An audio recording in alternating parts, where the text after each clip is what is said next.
because I wanted to put him down to a better level, basically, right? And with that example,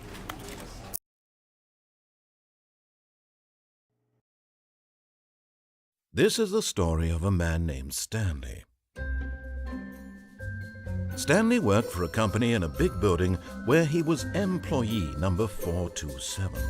Employee number 427's job was simple. He sat at his desk in room 427 and he pushed buttons on a keyboard. Orders came to him through a monitor on his desk, telling him what buttons to push, how long to push them, and in what order. This is what employee 427 did every day of every month of every year. And although others might have considered it soul-ending, Stanley relished every moment that the orders came in, as though he had been made exactly for this job. And Stanley was happy. And then one day, something very peculiar happened. Something that would forever change Stanley. Something he would never quite forget. He had been at his desk for nearly an hour when he realized that not one single order had arrived on the monitor for him to follow. No one had showed up to give him instructions, call a meeting, or even say hi.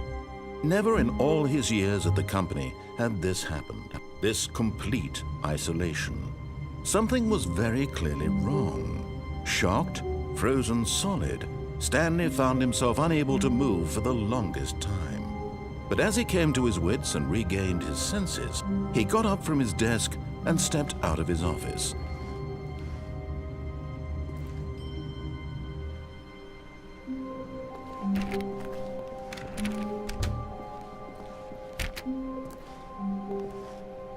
All of his co-workers were gone.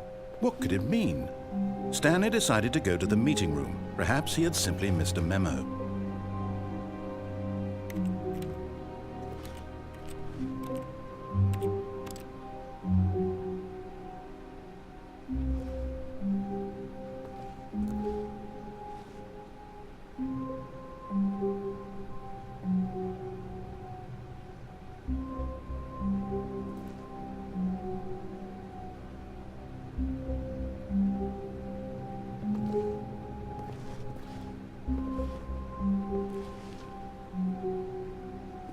No matter how hard Stanley looked, he couldn't find a trace of his co-workers.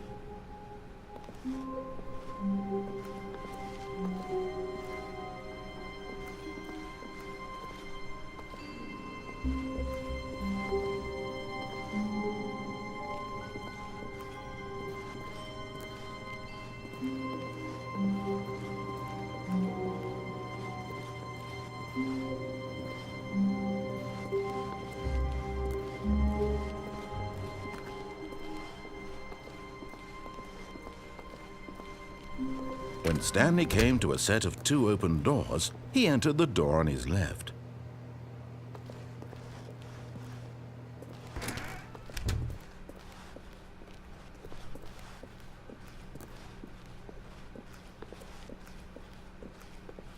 Yet there was not a single person here either.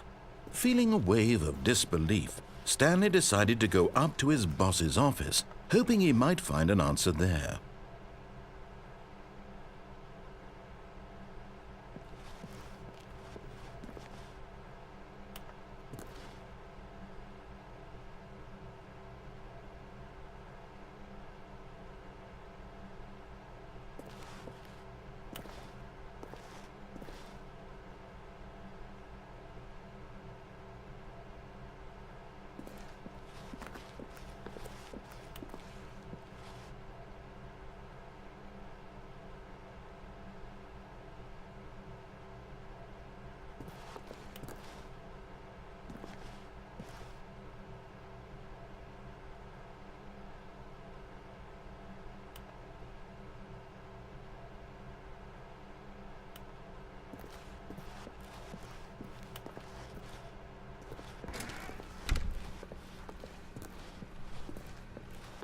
Coming to a staircase, Stanley walked upstairs to his boss's office.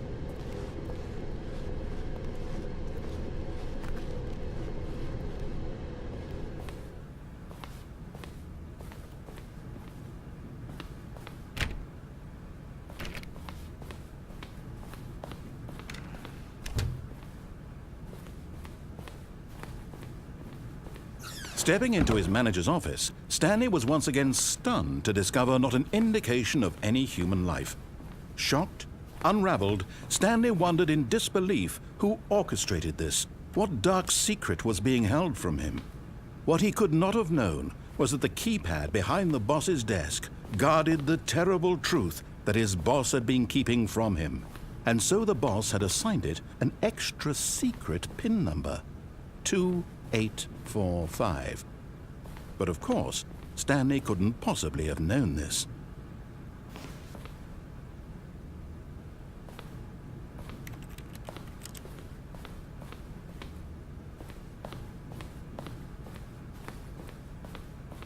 Stanley just sat around twiddling his thumbs. Trying to input anything on the device was useless, since he could never possibly know that the combination was 2845.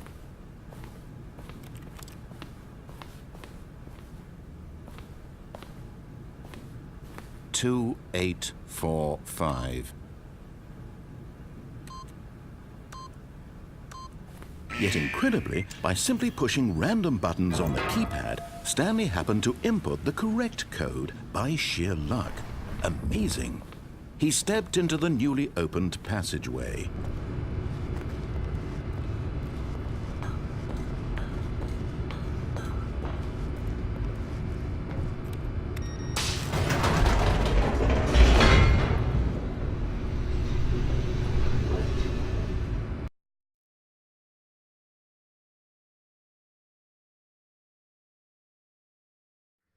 Descending deeper into the building, Stanley realized he felt a bit peculiar.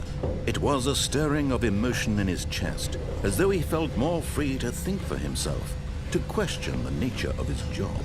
Why did he feel this now, when for years it had never occurred to him? This question would not go unanswered for long.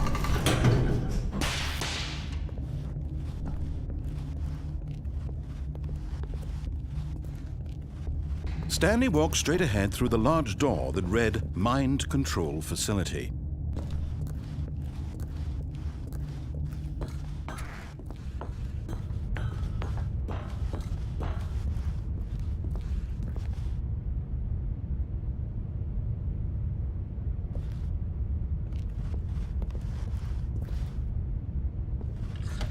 The lights rose on an enormous room packed with television screens. What horrible secret did this place hold? Stanley thought to himself.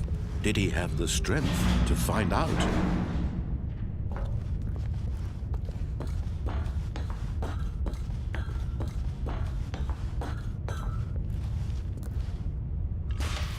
Now the monitors jumped to life, their true nature revealed.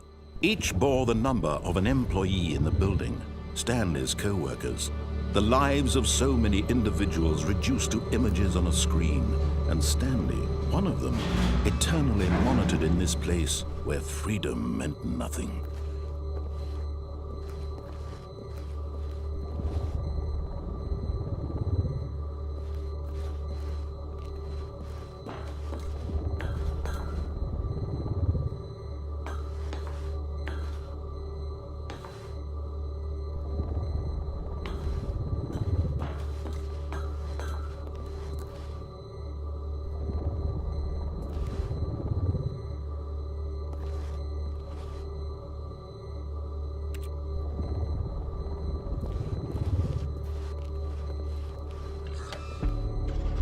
This mind control facility, it was too horrible to believe. It couldn't be true. Had Stanley really been under someone's control all this time? Was this the only reason he was happy with his boring job? That his emotions had been manipulated to accept it blindly?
refused to believe it. He couldn't accept it. His own life in someone else's control? Never! It was unthinkable, wasn't it? Was it even possible? Had he truly spent his entire life utterly blind to the world? But here was the proof, the heart of the operation. Controls labeled with emotions, happy or sad or content, walking, eating, working, all of it monitored and commanded from this very place. And as the cold reality of his past began to sink in, Stanley decided that this machinery would never again exert its terrible power over another human life. For he would dismantle the controls once and for all.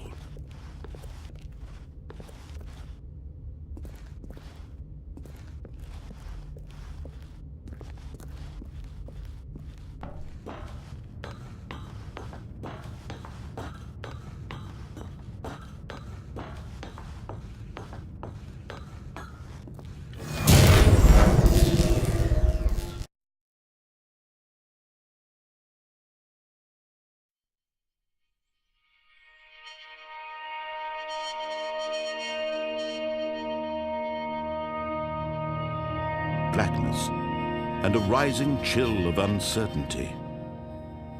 Was it over? Yes! He had won! He had defeated the machine, unshackled himself from someone else's command. Freedom was mere moments away. And yet, even as the immense door slowly opened, Stanley reflected on how many puzzles still lay unsolved.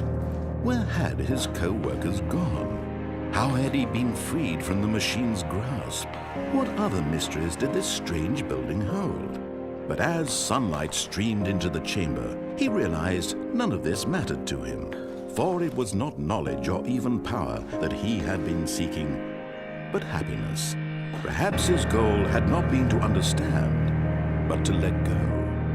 No longer would anyone tell him where to go, what to do, or how to feel. Whatever life he lives, it will be his. And that was all he needed to know. It was perhaps the only thing worth knowing. Stanley stepped through the open door. Stanley felt the cool breeze upon his skin, the feeling of liberation, the immense possibility of the new path before him. This was exactly the way, right now, that things were meant to happen. And Stanley was happy.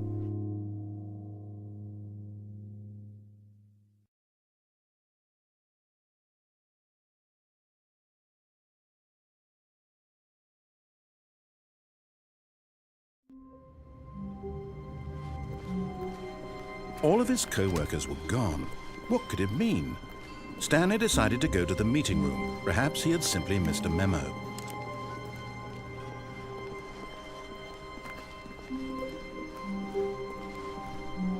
When Stanley came to a set of 2 open doors, he entered the door on his left. This was not the correct way to the meeting room, and Stanley knew it perfectly well. Perhaps he wanted to stop by the employee lounge first, just to admire it. Ah, yes, truly a room worth admiring. It had really been worth the detour after all, just to spend a few moments here in this. But eager to get back to business, Stanley took the first open door on his left.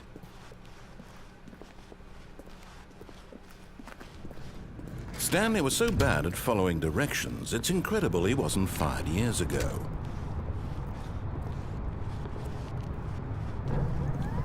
Look, Stanley, I think perhaps... But in his eagerness to prove that he is in control of the story and no one gets to tell him what to do, Stanley leapt from the platform and plunged to his death. Good job, Stanley. Everyone thinks you are very powerful.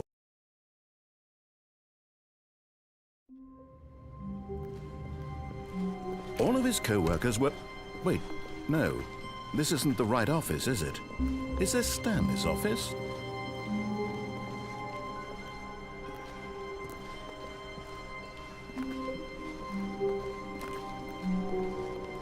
When Stanley came to a set of 2 open doors, this was not the correct way to the meeting room, and Stanley knew it perfectly well. Perhaps he wanted to stop by the employee lounge first, just to admire it. Wow, yes, this room. What a beautiful room. What a gorgeous, gorgeous room. Thank goodness Stanley had taken this detour on his way to the meeting room. Life without having experienced this room was now too horrible even to consider.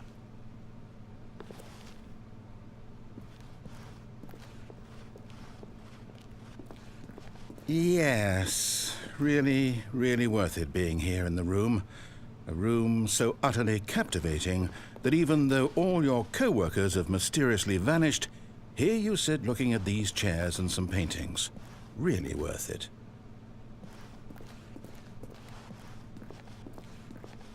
But eager to get back to business, Stanley took the first open door on his left.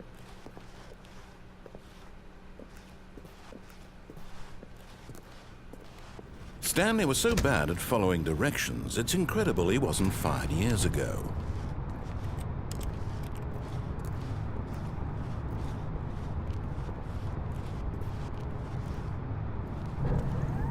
Look, Stanley, I think perhaps we've gotten off on the wrong foot here. I'm not your enemy, really, I'm not. I realize that investing your trust in someone else can be difficult, but the fact is that the story has been about nothing. What? Really? I was in the middle of something. Do you have zero consideration for others? Are you that convinced that I want something bad to happen to you? Why, I don't know how to convince you of this, but I really do want to help you, to show you something beautiful.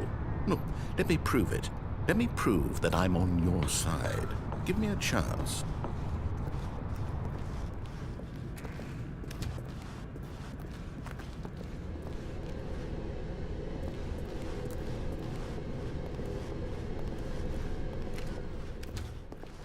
Now listen carefully, this is important. Stanley walked through the red door. Aha, perhaps you misunderstood. Stanley walked through the red door. I still don't think we're communicating properly. Stanley walked through the red door. All right, fine, go ahead, Stanley.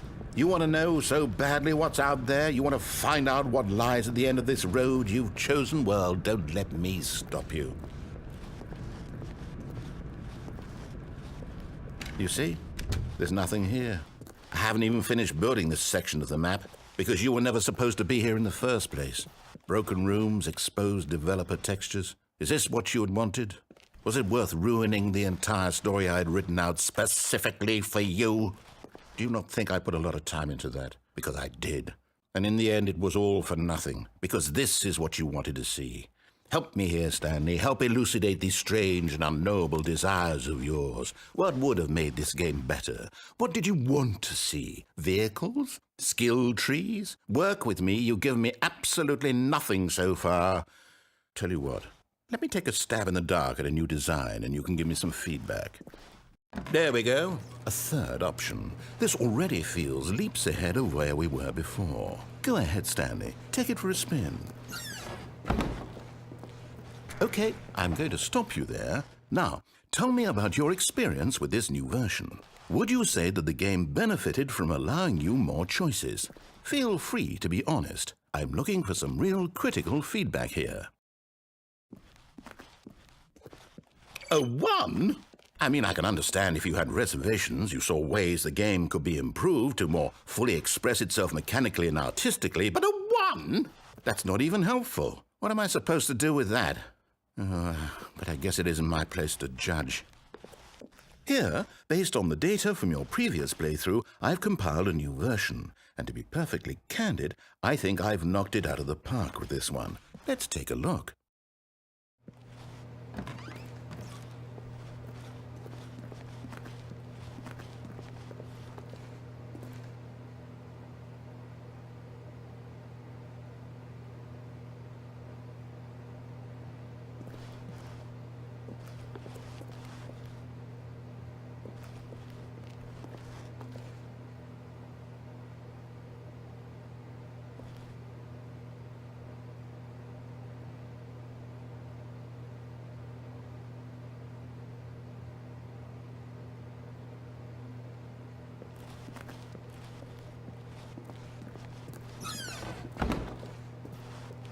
Now, would you say that competitive leaderboard helped you feel motivated to keep walking through doors? Again, honest answers, please.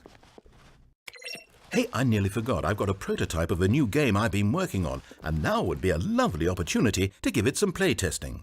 You wouldn't mind taking a look at it, would you? Perfect. Let me boot it up.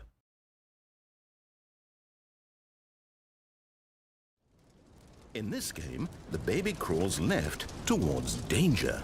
You click the button to move him back to the right, and if he reaches the fire, you fail. It's a very meaningful game, all about the desperation and tedium of endlessly confronting the demands of family life. I think the art world will really take notice. But of course, the message of the game only becomes clear once you've been playing it for about 4 hours. So why don't you give it 4 hours of play to make sure it's effective? Be sure to keep notes on your experience.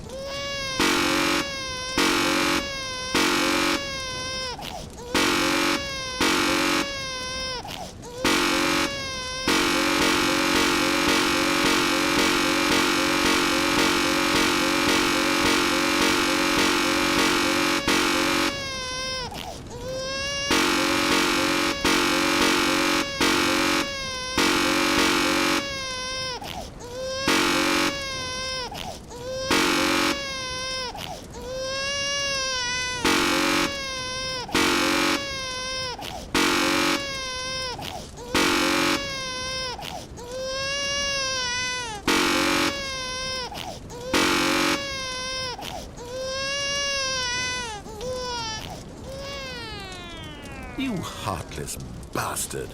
Did you do it because you hate babies or purely to spite me? Because if it's the latter, well, I don't know what to do. I'm completely out of ideas. I can't think of a single thing that might improve the experience for me. I'm not even going to try. I'm out, I'm done. It's over. Thank you for playing. Your input was extremely valuable. Oh, hey, since my game was so awful, why don't we play someone else's game, just to ease the pain? Let's see. What do we have here? Yes, this seems like it'll work. Let's give it a shot.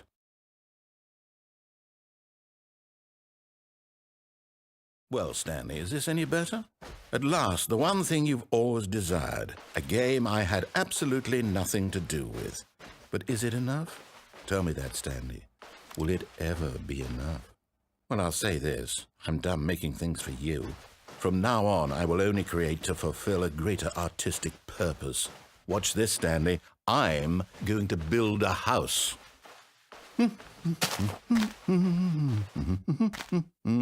This will go here, no, here, and then...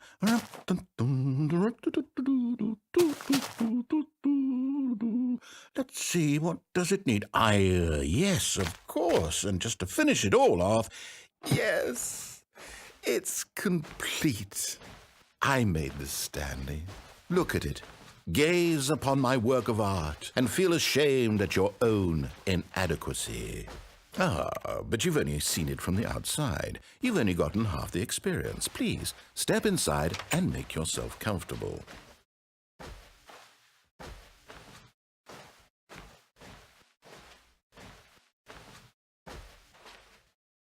Isn't it grand? Isn't it perfect? It could only be better if... Wait, that's it. We must rebuild it out of diamond. Diamond everything. Yes. Come along, Stanley. We have to go mining.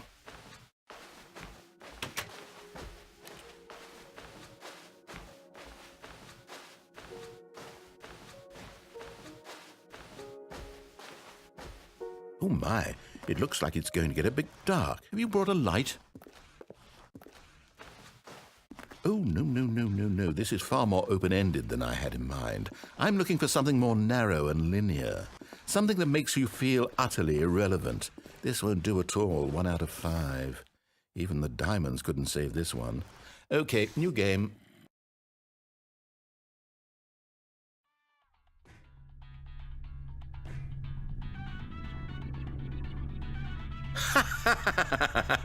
Yes! I don't even know what this game is, but I love it. You, trapped in a glass box with no way out, listening to me talk. Oh, it's inspired. I couldn't have done it any better myself. What is this game even supposed to be? I can't figure it out. Okay, now I'm curious. Let's go find out what the hell this is.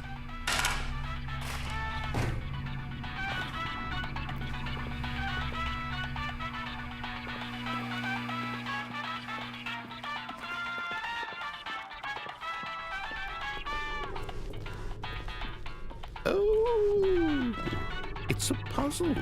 Critical thinking, Stanley. Your forte.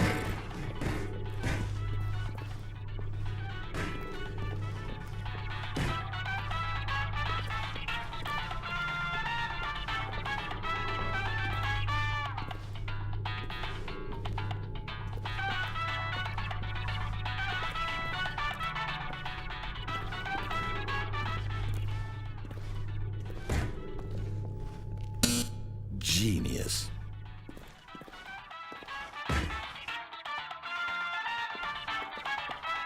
No, actually, you know what? I think that's plenty.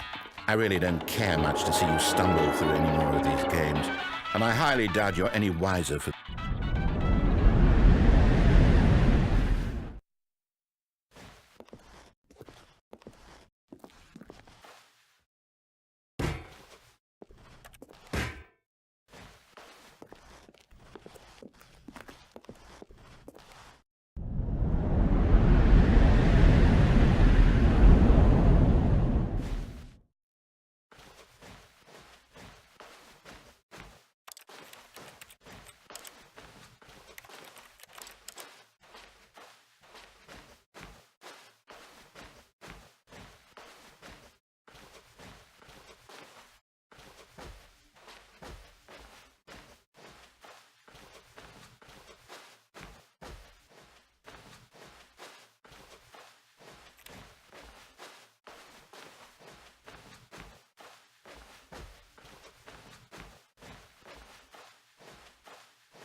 I wonder what he found.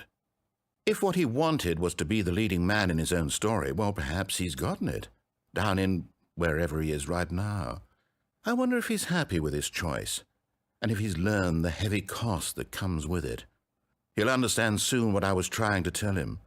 He needs me. Someone who will wrap everything up at the end, to make sense out of the chaos and the fear and the confusion. That's who I am. That is what I mean to this world. Oh, yes. Yes, I'll be back. There's no other way. Once this ends, after it all comes to a close, then I'll be back. The end will be here soon. Very soon. I can wait.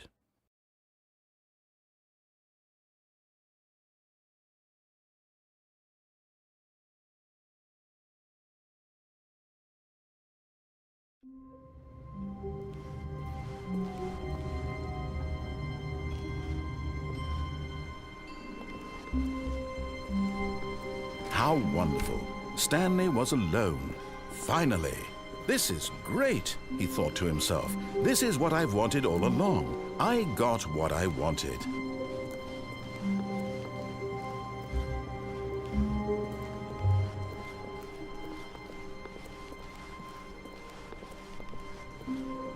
When Stanley came to a set of 2 open doors, he entered the door on his left.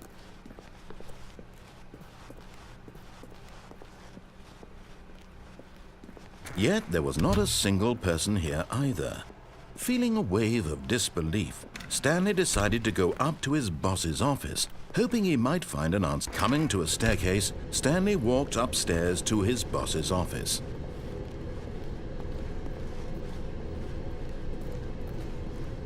But Stanley just couldn't do it. He considered the possibility of facing his boss. Admitting he had left his post during work hours, he might be fired for that. And in such a competitive economy, why had he taken that risk? All because he believed everyone had vanished? His boss would think he was crazy. And then something occurred to Stanley.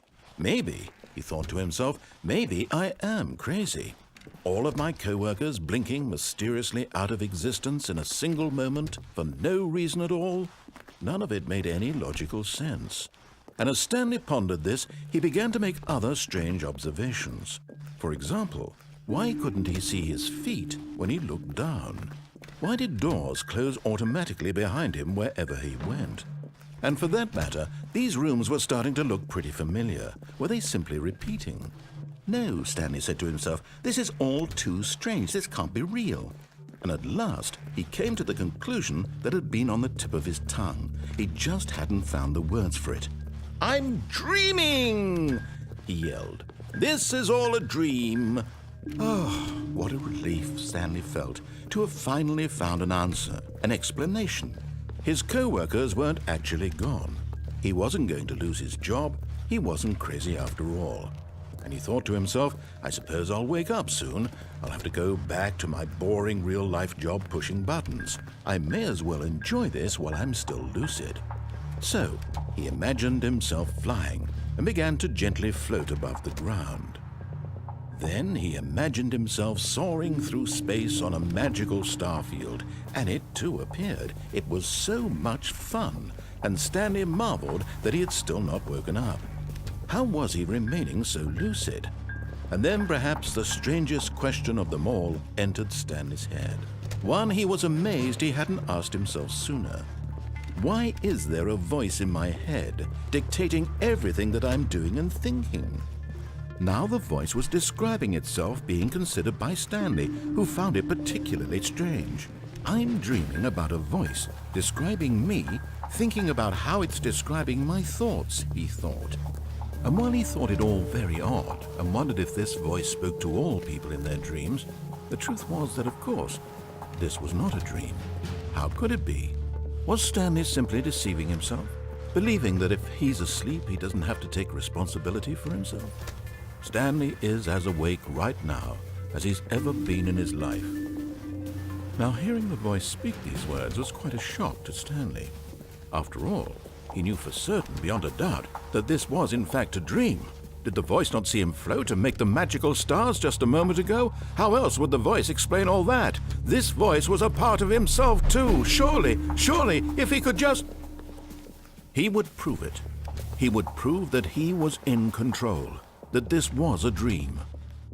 So he closed his eyes gently, and he invited himself to wake up. He felt the cool weight of the blanket on his skin, the press of the mattress on his back, the fresh air of a world outside this one. Let me wake up, he thought to himself. I'm through with this dream. I wish it to be over. Let me go back to my job. Let me continue pushing the buttons. Please, it's all I want.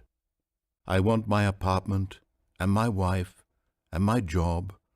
All I want is my life exactly the way it's always been. My life is normal. I am normal.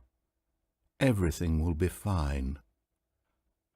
I am okay.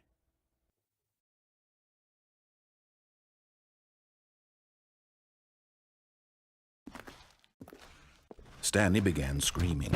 Please, someone, wake me up. My name is Stanley. I have a boss. I have an office. I am real. Please, just someone tell me I am real. I must be real. I must be. Can anyone hear my voice? Who am I? Who am I? And everything went black.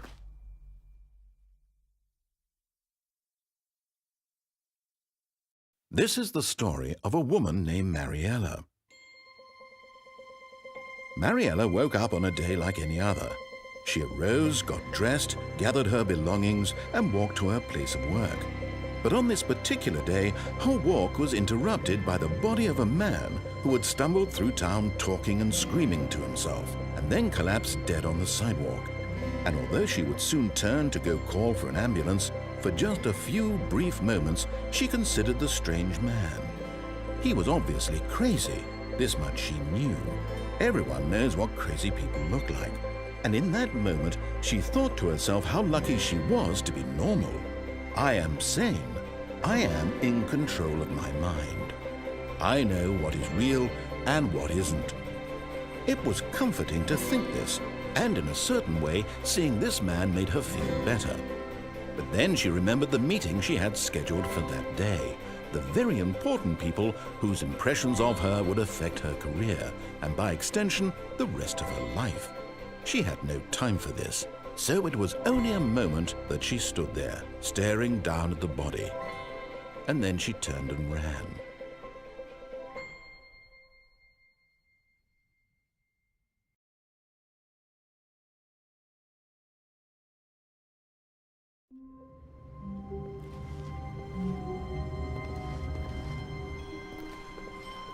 Someone was following Stanley. He was sure of it. If he checked over his shoulder now, he would surely catch them. It was only a matter of time.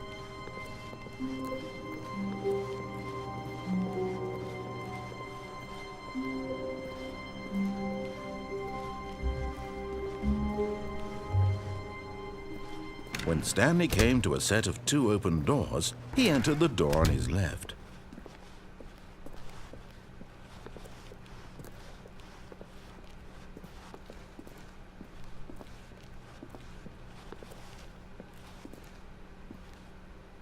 Yet there was not a single person here either.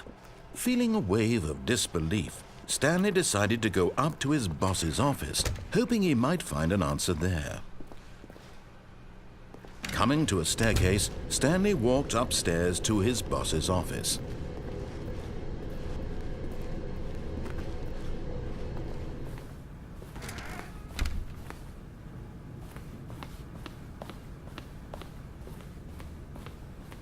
Stepping into his manager's office, Stanley was once again stunned to discover not an indication of any human life. What could it mean? Stanley wondered aloud to nobody. He began wildly tearing through papers on the boss's desk, pulling books off the shelf, looking behind paintings, desperate for clues to his situation. But his attention was caught by a keypad behind the boss's desk. What could its purpose be? In fact, this keypad guarded the terrible secret that lay buried below his feet. And so the boss had assigned it an extra secret pin. Stanley was in such a rush to get through the story as quickly as possible, he didn't even have a single minute to just let the narrator talk. That kind of anxiety isn't healthy, so he relaxed for a few moments with some calming New Age music.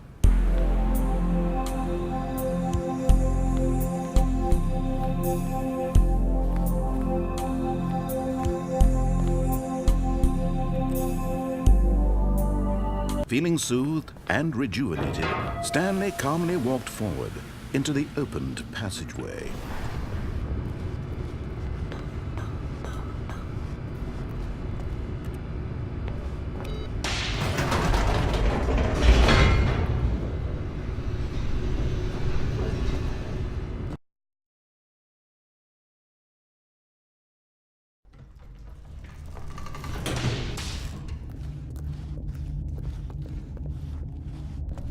Stanley walked straight ahead through the large door that read Mind Control Facility.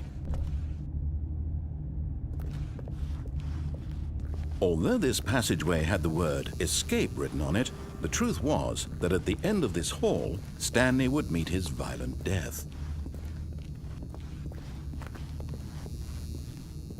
The door behind him was not shut. Stanley still had every opportunity to turn around and get back on track. At this point, Stanley was making a conscious, concerted effort to walk forward and willingly confront his death.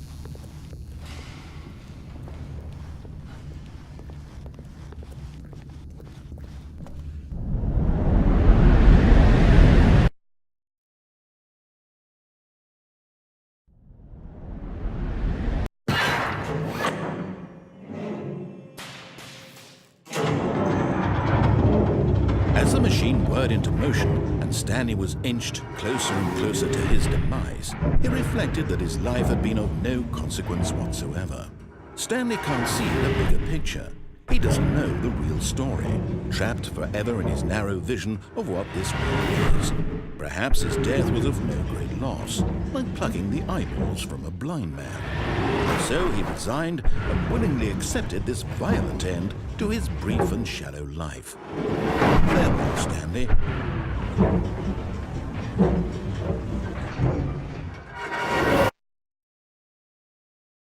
"Farewell, Stanley," cried the narrator, as Stanley was led helplessly into the enormous metal jaws. In a single visceral instant, Stanley was obliterated as the machine crushed every bone in his body, killing him instantly.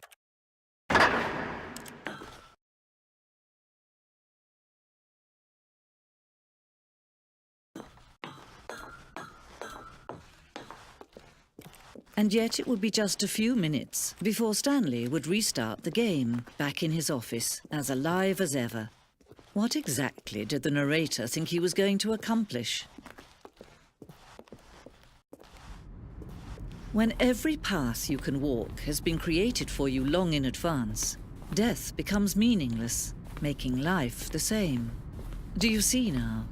Do you see that Stanley was already dead from the moment he hit start?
Oh, look at these two. How they wish to destroy one another. How they wish to control one another. How they both wish to be free. Can you see? Can you see how much they need one another? No, perhaps not. Sometimes these things cannot be seen. But listen to me. You can still save these two. You can stop the program before they both fail. Push escape and press quit. There's no other way to beat this game. As long as you move forward, you'll be walking someone else's path. Stop now and it'll be your only true choice. Whatever you do, choose it. Don't let time choose for you. Don't let time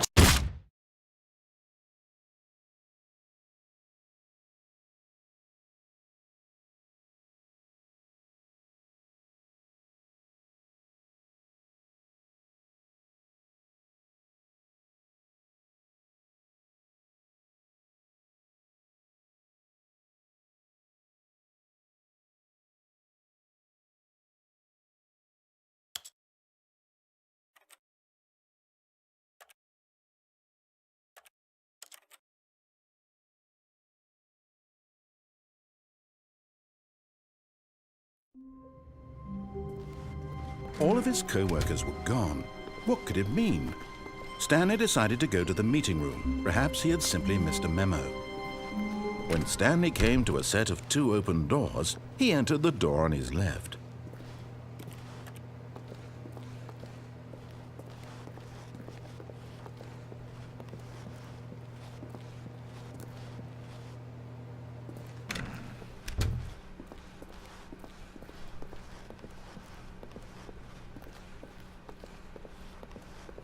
Yet there was not a single person here either. Feeling a wave of disbelief, Stanley decided to go up to his boss's office, hoping he might find an answer there. Coming to a staircase, Stanley walked upstairs to his boss's office.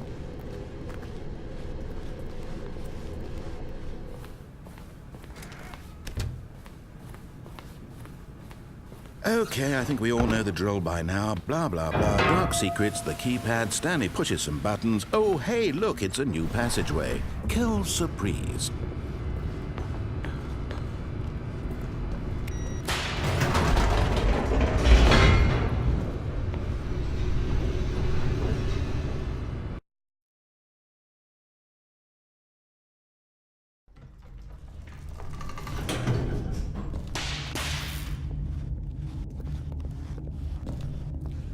Stanley walked straight ahead through the large door that read Mind Control Facility.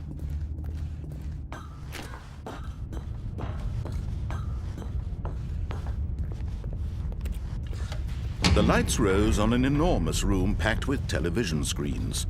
What horrible secret did this place hold? Stanley thought to himself.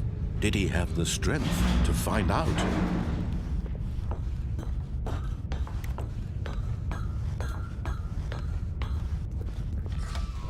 Now the monitors jumped to life, their true nature revealed.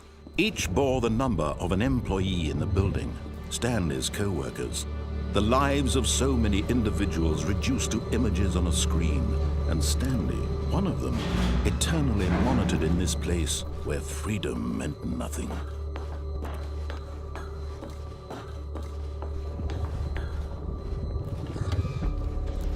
This mind control facility, it was too horrible to believe. It couldn't be true.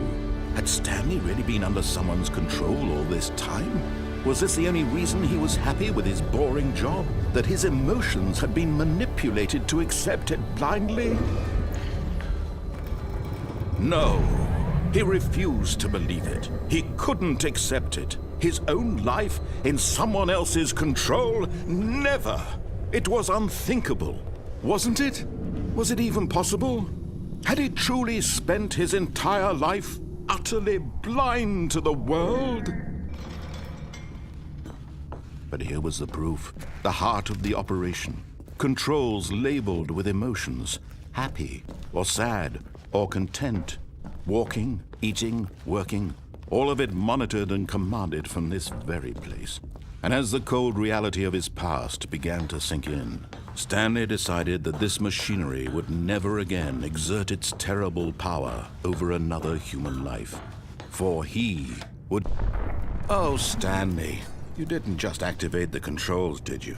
After they kept you enslaved all these years, you go and you try to take control of the machine for yourself. Is that what you wanted? Control? Oh, Stanley, I applaud your effort, I really do. But you need to understand, there's only so much that machine can do. You were supposed to let it go, turn the controls off, and leave. If you want to throw my story off track, you're going to have to do much better than that. I'm afraid you don't have nearly the power you think you do. For example, and I believe you'll find this pertinent, Stanley suddenly realized he had just initiated the network's emergency detonation system. In the event that this machine is activated without proper DNA identification, nuclear detonators are set to explode, eliminating the entire complex. How long until detonation then? Let's say 2 minutes. Ah, now this is making things a little more fun, isn't it, Stanley? It's your time to shine. You are the star. It's your story now. Shape it to your heart's desires. Oh, this is much better than what I had in mind. What a shame we have so little time left to enjoy it. Mere moments until the bomb goes off. But what precious moments each one of them is. More time to talk about you, about me, where we're going, what all this means. I barely know where to start. What's that? You'd like to know where your co-workers are? A moment of solace before you're obliterated? All right, I'm in a good mood. You're gonna die anyway. I'll tell you exactly what happened to them. I erased them. I turned off the machine. I set you free. Of course, that was merely in this instance of the story. Sometimes when I tell it, I simply let you sit there in your office forever, pushing buttons endlessly and then dying alone.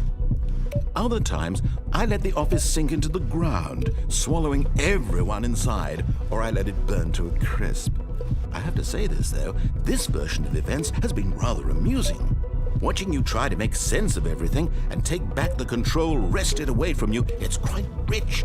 I almost hate to see it go. But I'm sure whatever I come up with on the next go-around will be even better. My goodness, only 34 seconds left. But I'm enjoying this so much. You know what? To hell with it. I'm going to put some extra time on the clock, why not? These are precious additional seconds, Stanley. Time doesn't grow on trees. Oh dear me, what's the matter, Stanley? Is it that you have no idea where you're going or what you're supposed to be doing right now? Or did you just assume when you saw that timer that something in this room was capable of turning it off? I mean, look at you. Running from button to button, screen to screen, clicking on every little thing in this room. These numbered buttons, no, these colored ones. Or maybe this big red button, or this door. Everything, anything, something here will save me. Why would you think that, Stanley? That this video game can be beaten? Won? Solved? Do you have any idea what your purpose in this place is?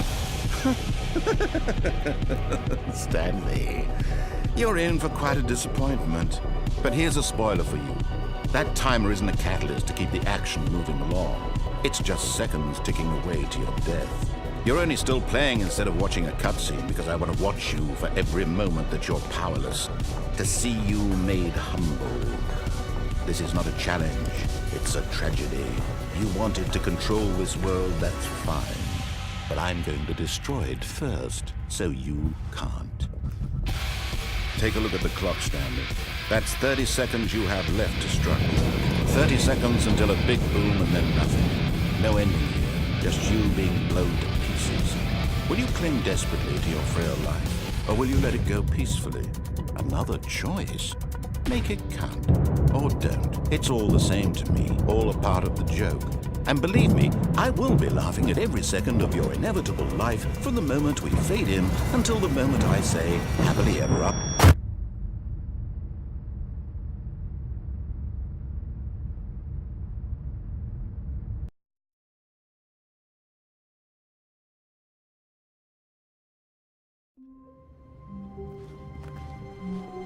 Stanley decided to go to the meeting room to check on his co-workers. He never functioned well by himself and constantly needed support and guidance from others, so the thought of total solitude was terrifying to him.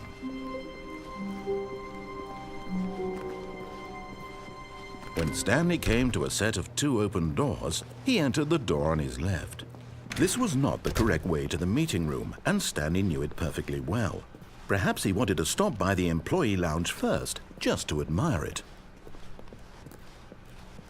The lounge was sublime, a work of art. But eager to get back to business, Stanley took the first open door on his left.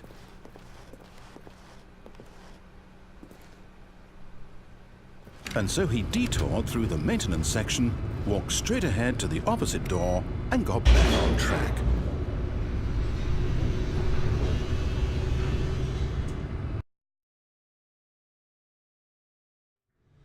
But Stanley didn't want to go back to the office.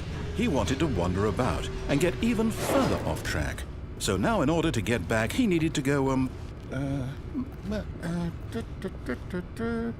from here it's, left.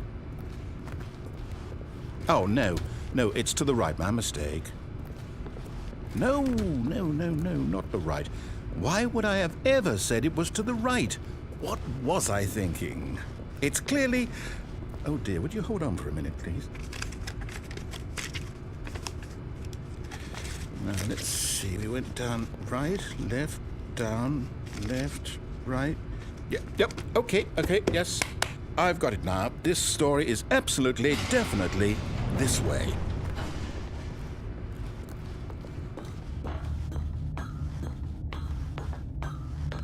No. This isn't right at all. You're not supposed to be here yet. This is all a spoiler. Quick, Stanley, close your eyes. Okay. We just have to get back to, oh, who am I kidding? It's all rubbish now. The whole story completely unusable. How about, rather than waste my time trying to salvage this nonsense, we'll just restart the game from the beginning. And this time, suppose we don't wander so far off track, Okay, from the top.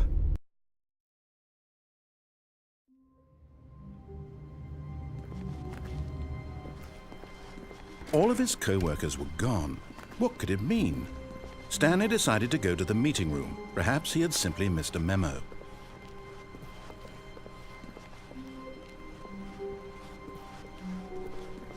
When Stanley... Wait, what? No, I restarted. I swear, I definitely restarted the game over, completely fresh. Everything should be... Oh, did something change? Stanley, did you change anything when we were back in that room with all the monitors? Did you move the story somewhere, or... Hold on. Why am I asking you? I'm the one who wrote the story. It was right here just a minute ago. I know for sure that it's here somewhere. Okay, then. It's an adventure. Come, Stanley. Let's find the story.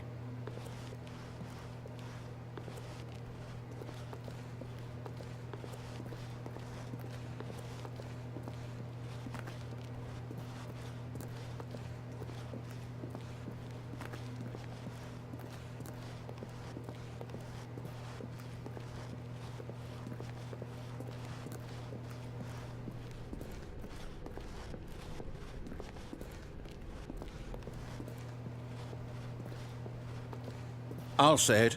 This is the worst adventure I've ever been on. I can promise you there definitely was a story here before. Do we need to restart the game again? Well, I find it unlikely that we'll ever progress by starting over and over again, but it's got to be better than this. Okay, let's give it a shot. Why not?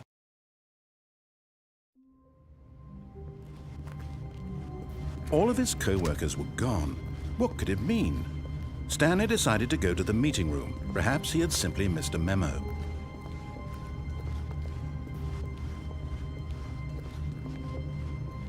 Okay, yep, it's worse. I might be remembering this wrong. It's possible the story is back where we just came from. Why don't we go back the other direction and see if we missed anything?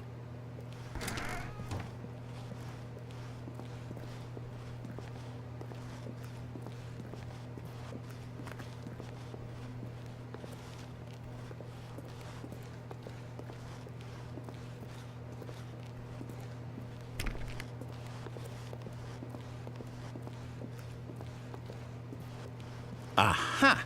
I knew we'd miss something. The story. Here it comes. No, wait, never mind. Not the story. Okay, let's head back the other way and retrace our steps.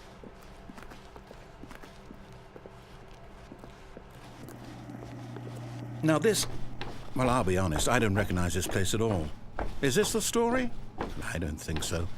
I can't quite recall, but I believe my story took place in an office building. Is that correct? Do you remember, Stanley? Well, do you know what? Since I've completely forgotten what we were supposed to be doing, how about this? You win! Congratulations!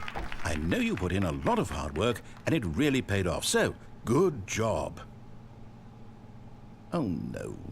No, I don't feel right about this at all. We both know you didn't put in any actual work for that win. Some people win fair and square, and this was not one of those situations. Okay, I'm getting weirded out by whatever this place is. I don't care what might happen this time. I have to restart.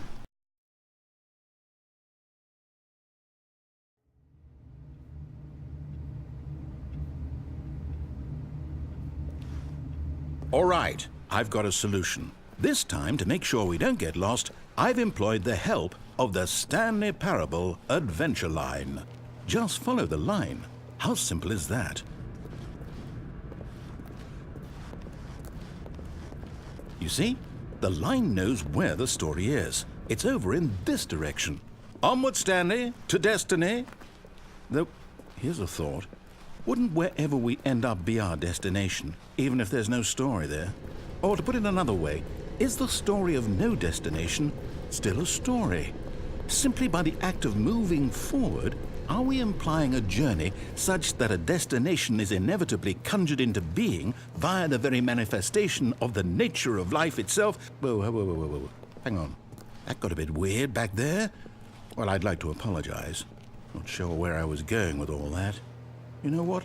I think what we need right now is a bit of music to lighten the mood.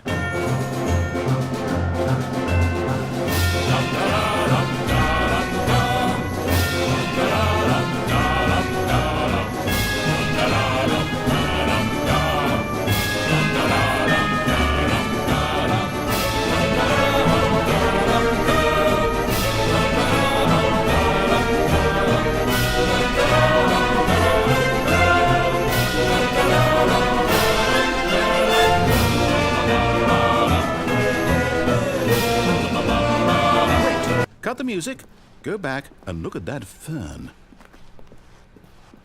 Stanley, this fern will be very important later in the story. Make sure you study it closely and remember it carefully. You won't want to miss anything.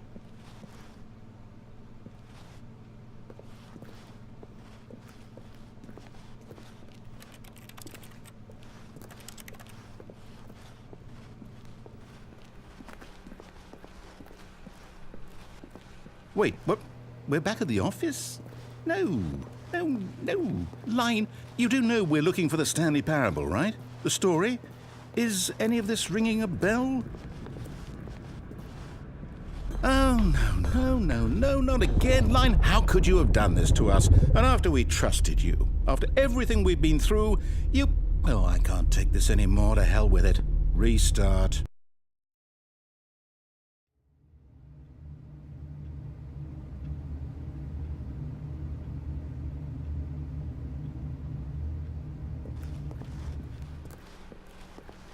You know what, Stanley? I say forget the adventure line. What's it ever done for us? We're intelligent people, right? Why can't we make up our own story? Something exciting, daring, mysterious. Ooh, this all sounds perfectly doable. Why don't we simply start wandering in, well, I don't know. How about this direction?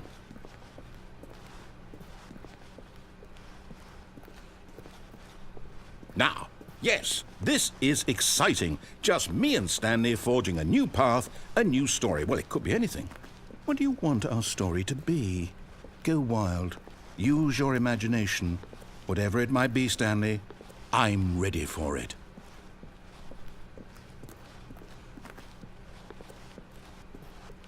Oh, no, not you again. Stanley, I'd also like to veto the line from having any role in our awesome new story. No lines or monitor rooms. Just don't acknowledge it, and we should be fine.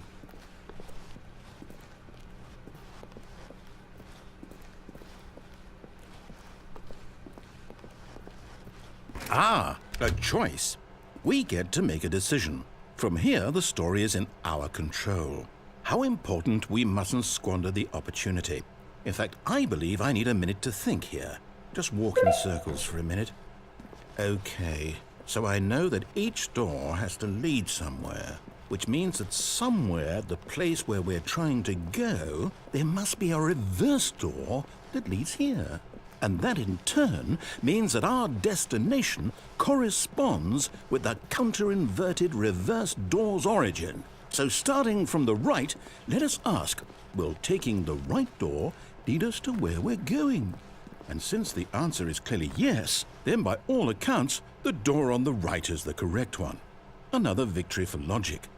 Come, Stanley, our destiny awaits. Oh, hold up, what's this? The confusion ending. You're telling me that's what this is? It's all one giant ending? And we're supposed to restart the game, what, eight times? That's really how all this goes? It's all determined? So now, according to the schedule, I restart again. Then what? Am I just supposed to forget? Well, what if I don't want to forget? My mind goes blank simply because it's written here on this thing, wall. Well, who consulted me? Why don't I get to decide? Why don't I get a say in all of this? Is it really? No, it can't be. I don't want it to be. I don't want the game to keep restarting. I don't want to forget what's going on. I don't want to be trapped like this. I won't restart the game. I won't do it. I won't do it. I won't do it. And the timer stopped? Does that mean, did we do it? Did we break the cycle? The, whatever it is that made this schedule? How would we even know? Will someone come for us? Will something happen? So, okay. I guess now we just wait. You know, I suppose in some way that this is a kind of story, wouldn't you agree? I'm not quite sure if we're in the destination or the journey, though they're always saying that life is about the journey and not the destination, so I hope that's where we are right now. We'll find out, won't we? Eventually. Well, in the meantime...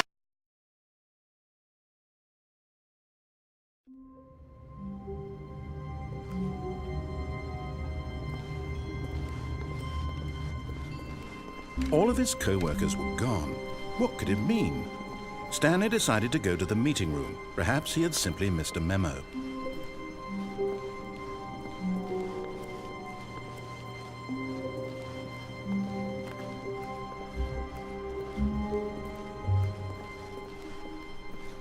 When Stanley came to a set of 2 open doors, this was not the correct way to the meeting room, and Stanley knew it perfectly well.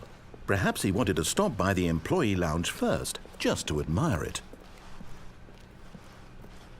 Standing now in this incredible room, Stanley for the first time, but eager to get back to business, Stanley took the first open door on his left. Stanley was so bad at following directions, it's incredible he wasn't fired years ago. Look, Stanley, I think perhaps we've gotten off on the wrong foot here. I'm not your enemy, really, I'm not. I realize that investing your trust in someone else can be difficult, but the fact is that the story has been about nothing but you all this time. There's someone you've been neglecting, Stanley. Someone you've forgotten about. Please, stop trying to make every decision by yourself. Now, I'm not asking for me, I'm asking for her. This is it, Stanley. Your chance to redeem yourself, to put your work aside, to let her back into your life. She's been waiting. That's her, Stanley. You need to be the one to do this, to reach out to her. If you can truly place your faith in another,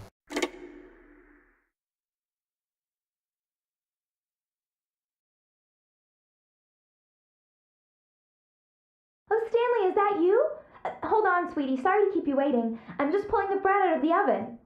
All right. Okay, there we go. All right, now, I want you to come in and tell me all about your day. Gotcha! Oh, come on. Did you actually think you had a loving wife who'd want to commit their life to you? I'm trying to make a point here, Stanley. I'm trying to get you to see something. Come inside. Let me show you what's really going on here.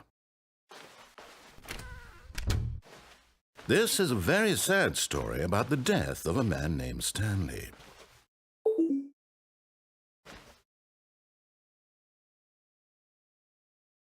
Stanley is quite a boring fellow. He has a job that demands nothing of him, and every button that he pushes is a reminder of the inconsequential nature of his existence. Look at him there, pushing buttons, doing exactly what he's told to do. Now he's pushing a button.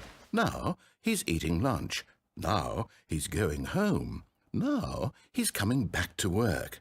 One might even feel sorry for him, except that he's chosen this life. But in his mind, he can go on fantastic adventures. From behind his desk, Stanley dreamed of wild expeditions into the unknown, fantastic discoveries of new lands. It was wonderful, and each day that he returned to work was a reminder that none of it would ever happen to him. And so he began to fantasize about his own job. First, he imagined that one day while at work, he stepped up from his desk to realize that all of his co-workers, his boss, everyone in the building had suddenly vanished off the face of the earth. The thought excited him terribly. So he went further. He imagined that he came to 2 open doors and that he could go through either. At last, choice. It barely even mattered what lay behind each door. The mere thought that his decisions would mean something was almost too wonderful to behold. As he wandered through this fantasy world, he began to fill it with many possible paths and destinations. Down one path lay an enormous round room with monitors and mind controls. And down another was a yellow line that weaved in many directions. And down another was a game with a baby.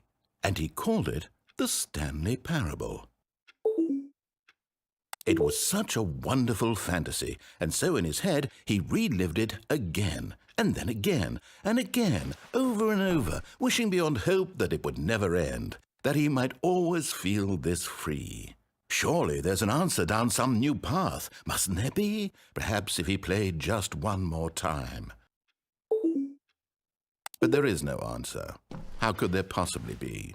In reality, all he's doing is pushing the same buttons he always has. Nothing has changed.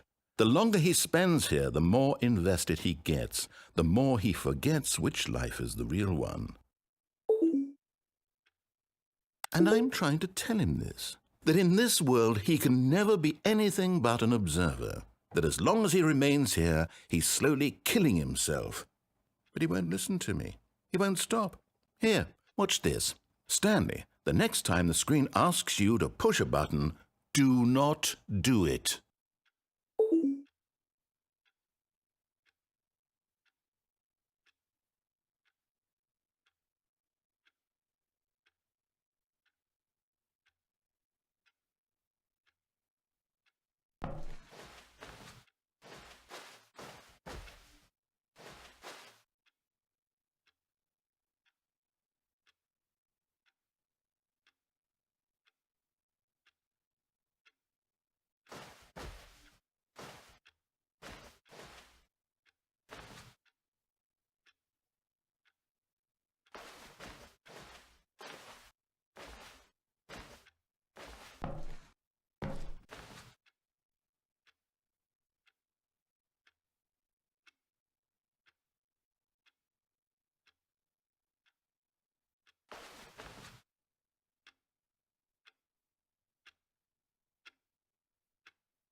You see? Can he just not hear me? How can I tell him in a way that he'll understand that every second he remains here, he's electing to kill himself? How can I get him to see what I see? How can I make him look at himself?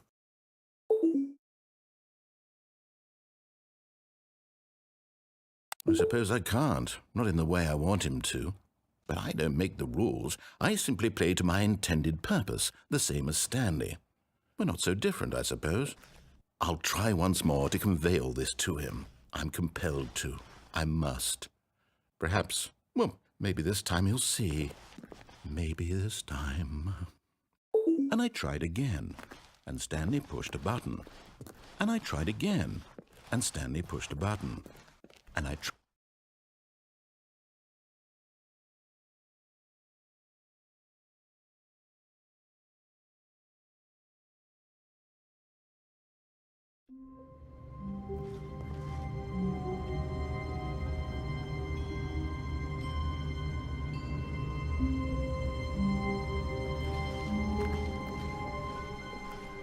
All of his co-workers were gone. What could it mean? Stanley decided to go to the meeting room. Perhaps he had simply missed a memo.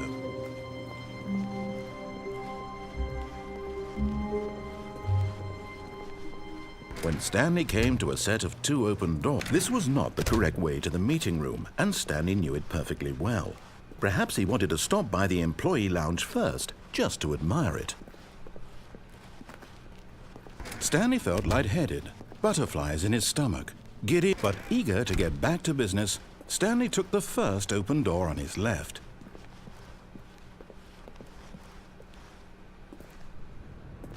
Stanley was so bad at following directions, it's incredible he wasn't fired years ago. Look, Stanley, I think perhaps we've gotten off on the wrong foot here. I'm not your enemy, really, I'm not. I realize that investing your trust in someone else can be difficult, but the fact is that the story has been about nothing but you all this time. There's someone you've been neglecting, Stanley. Someone you've forgotten about. Please, stop trying to make every decision by yourself. Now, I'm not asking for me, I'm asking for her. This is it, Stanley. Your chance to redeem yourself, to put your work aside, to let her back into your life. She's been waiting. That's her, Stanley. You need to be the one to do this. Oh, no, you can't. Did you just unplug the phone? No, that wasn't supposed to be a choice. How did you do that? You actually chose incorrectly? I didn't even know that was possible. Let me double check. No, it's definitely here, clear as day. Stanley picks up the phone. He's taken to his apartment where he finds his wife, and the two pledge themselves to one another. Music comes in, fade to white, roll credits. Not picking up the phone is actually somehow an incorrect course of action. How is that even possible? None of these decisions were supposed to mean anything. I don't understand. How on earth are you making meaningful choices? What did you... Wait a second. Did I just see... No, that's not possible. I can't believe it. How had I not noticed it sooner? You're not Stanley. You're a real person. I can't believe I was so mistaken.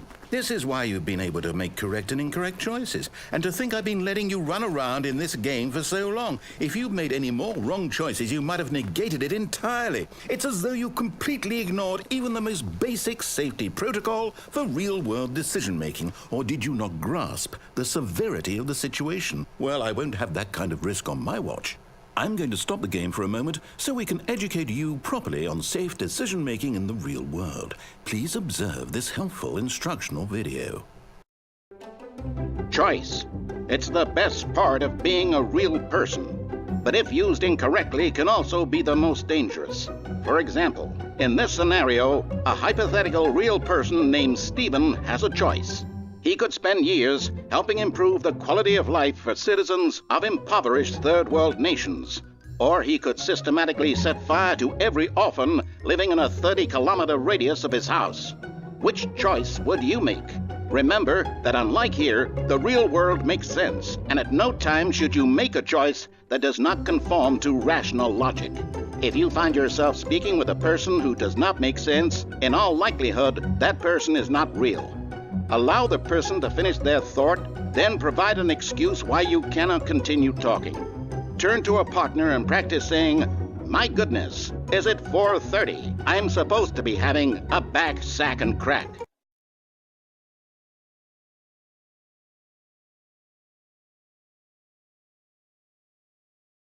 Excellent. Making choices on a regular basis is the best part to a healthy decision-making process. Most medical professionals recommend making at least 8 choices per day. Do you make more than 8? Less?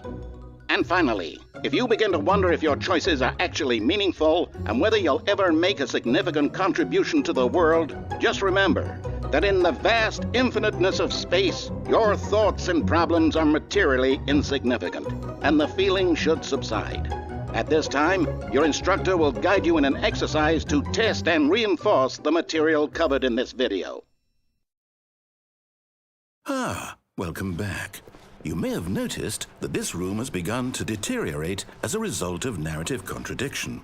But not to worry. Now that you're properly informed on good decision-making, we're going to revisit a choice you made just a few minutes ago and see what the correct thing to do would have been. This way, please.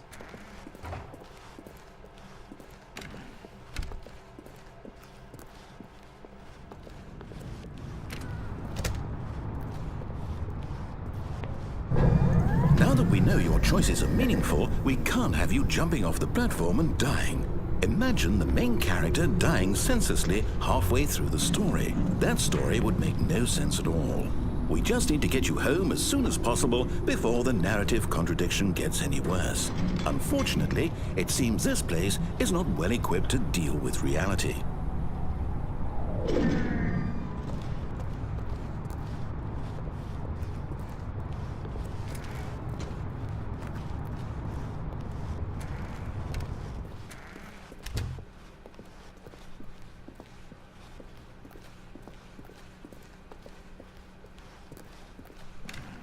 Almost there. You'll take the door on the left, back to the correct ending, the story will have resolution once again, and you'll be home free in the real world.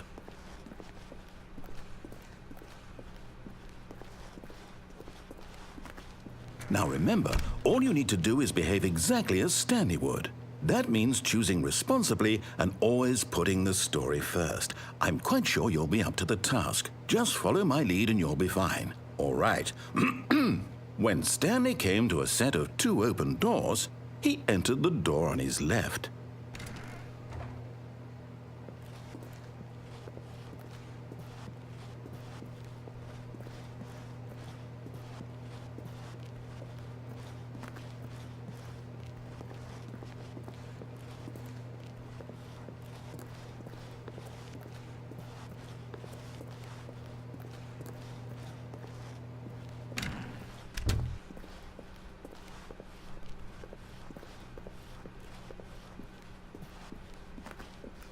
Yet there was not a single person here either.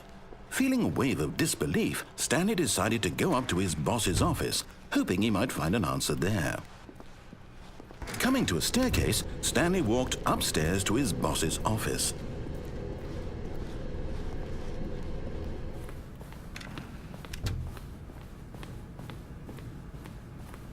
Stepping inside his manager's office, Stanley was once again stunned to discover not an indication of any human life.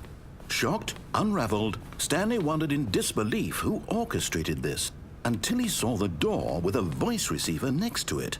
Surely behind this door lay all the answers to his questions. And beyond all probability, he knew the passcode. He had seen it on his boss's computer just last week. Night Shark 115. Was this the code to open the door? Would it still work? There was only one way to find out. Stanley had been trained never to speak up, but now he would draw from within himself the courage to face the unknown. He drew a sharp breath and then spoke the code.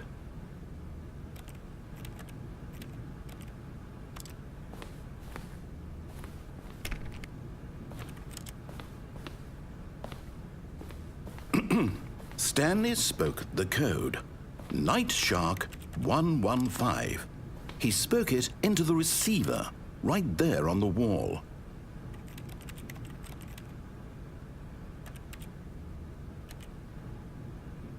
I'm sorry, is there a problem? You didn't mishear me, did you? Please speak the code into the receiver. Otherwise, we can't get on with the story. This is a crucial step.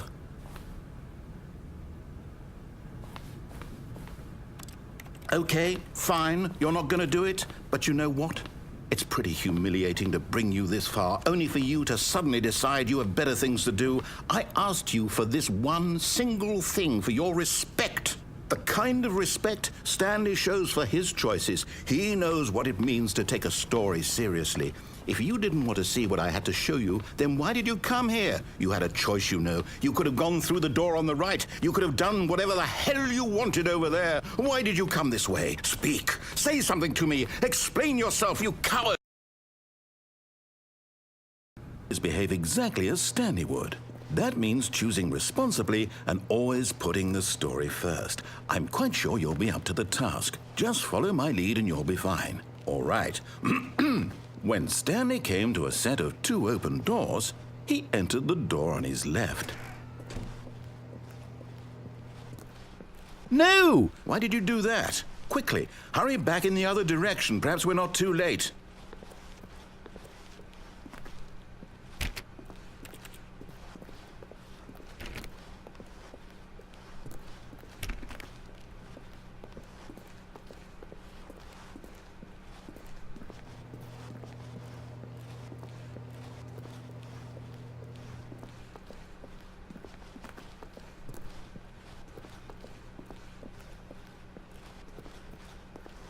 Oh, it's ruined.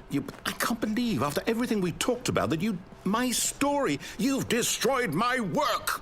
Why? For what? What did you get out of that? What did you think was so special about seeing the game undone, left here like so much garbage? It's worthless now. And what am I supposed to do? Even if there were a way to continue, would it be worth it? To know that my story is now incorrect? How can I go back to that? I can't erase that knowledge. I'll have to live with it forever, reliving its impossibility forever. I couldn't live that way. Is it better to shut the game down entirely? To willingly destroy all of my work? I don't know. What's the answer? What do I do? What do I do? What do I... No, I have to. I have to shut the game down. I have to. I have to.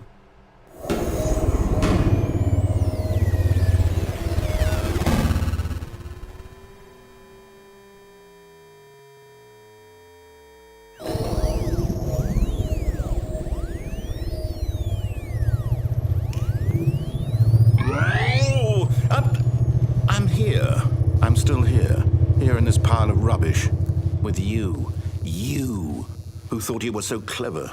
Now look where we are. My entire game is destroyed.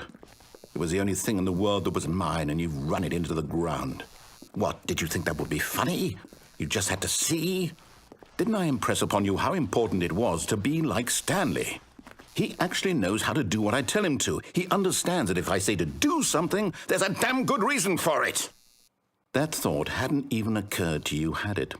That there's a world outside of you? You're a child. Oh, my story. If you'd just gone through the door on the left, you would have seen it. There was a whole underground facility. You would have destroyed it and been victorious. It would have been so perfect. I worked so hard on it. I tried so hard. When Stanley came to a set of 2 open doors, he entered the door on his left. Stanley? Hello? Is everything okay? Stanley, please. I need you to make a choice. I need you to walk through the door. Are you listening to me? Can you hear me? Is everything all right? Stanley, this is important. The story needs you. It needs you to make a decision. It cannot exist without you. Do you understand me? Whatever choice you make is just fine. They're both correct. You cannot be wrong here. We can work together. I'll accept whatever you do. I simply need you to take that step forward, please. Choose. Do something. Anything. This is more important than you can ever know. I need this. The story needs it. So, you hear me? Are you there? Are you listening to this? Stanley, are you there? Okay. It's okay, I can wait. You need time to decide. Time to make sure your choice is correct. That is the best choice. That's all right. I'll wait for you to decide what's the right thing to do. Take as much time as you need.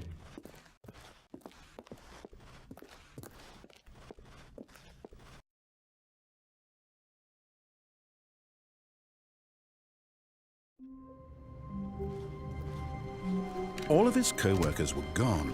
What could it mean? Stanley decided to go to the meeting room. Perhaps he had simply missed a memo.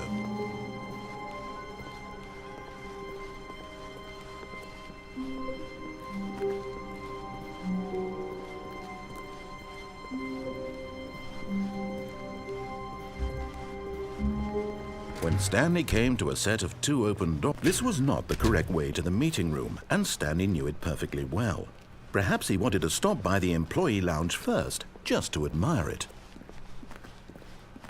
The lounge was grand, majestic, perhaps too much, but eager to get back to business, Stanley took the first open door on his left. Stanley was so bad at following directions, it's incredible he wasn't fired years ago. Look, Stanley, I think perhaps we've gotten off on the wrong foot here. I'm not your enemy, really, I'm not. I realize that investing your trust in someone else can be difficult, but the fact is that the story has been a... What? Really? I was in the middle of something. Do you have zero consideration for others? Are you that convinced that I want something bad to happen to you? Why, I don't know how to convince you of this, but I really do want to help you, to show you something beautiful. Look, let me prove it. Let me prove that I'm on your side. Give me a chance. Now listen carefully, this is important. Stanley walked through the red door. Oh, thank God you are willing to listen to me. Do you see that I really have wanted you to be happy all this time? The problem is all these choices. The two of us always trying to get somewhere that isn't here. Running and running and running, just the way you're doing right now. Don't you see that it's killing us, Stanley? I wanted to stop. We would both be so much happier if we just stopped. And I think I have a solution. Here, let me show you.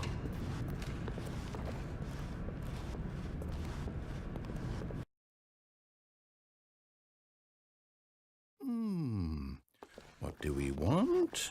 What are we looking for? Here. Yes. Oh, it's beautiful, isn't it? If we just stay right here, right in this moment with this place, Stanley, I think I feel... No, wait. Where are you going? Oh, no.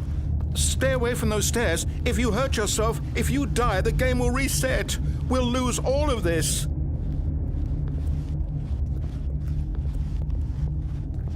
Please, no, Stanley, let me stay here. Don't take this from me.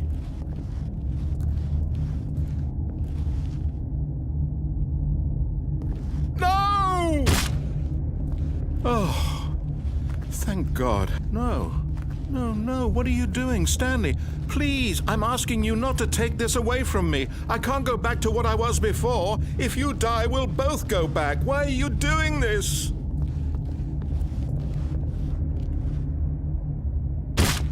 Stanley, let's go back to the other room. My God, is this really how much you dislike my game? That you'll throw yourself from this platform over and over to be rid of it? You are literally willing to kill yourself to keep me from being happy. Am I reading the situation correctly? Or maybe you're just getting a kick out of it. I don't know anymore. I just wanted us to get along. But I guess that was too much to ask. It looks like you wanted to make a choice after all. Well, this one is yours.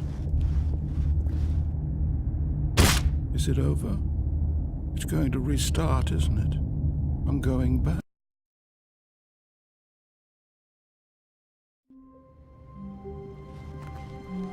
All of his co-workers were gone. What could it mean? Stanley decided to go to the meeting room. Perhaps he had simply missed a memo.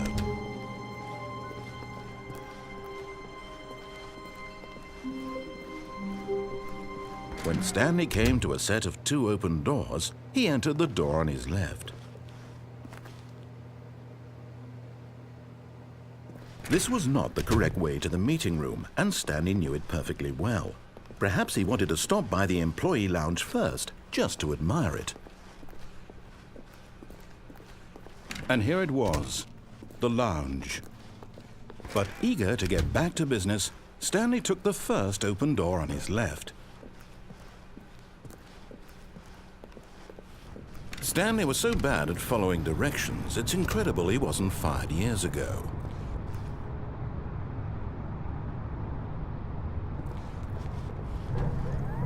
Look, Stanley, I think perhaps we've gotten off on the wrong foot here.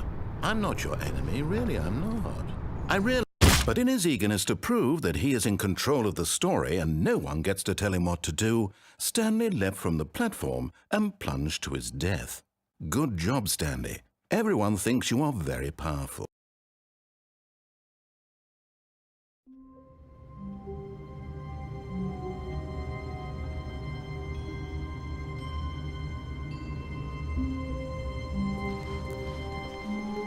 Even now, Stanley's office was a distant memory. What did it look like? There was a computer, perhaps, and a painting. Was it a painting or a photo? He could no longer recall. When Stanley came to a set of 2 open doors, this was not the correct way to the meeting room, and Stanley knew it perfectly well. Perhaps he wanted to stop by the employee lounge first, just to admire it. It was okay. But eager to get back to business, Stanley took the first open door on his left. Stanley was so bad at following directions, it's incredible he wasn't fired years ago. Oh, well, look who's got cold feet. Sorry to break it to you, Stanley, but that lift isn't coming back. You'd best either get comfortable right here on this platform, or test your luck by jumping to the floor below. You know what? But in his eagerness to prove that he is in control of the story and whoops, looks like I was wrong. How clumsy of me.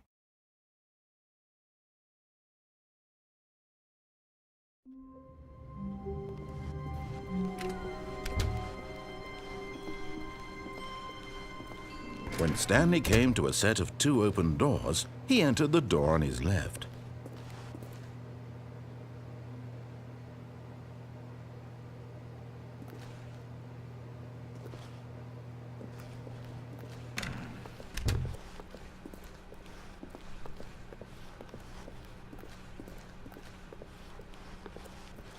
Yet there was not a single person here either. Feeling a wave of disbelief, Stanley decided to go up to his boss's office, hoping he might find an answer there. Coming to a staircase, Stanley walked upstairs to his boss's office.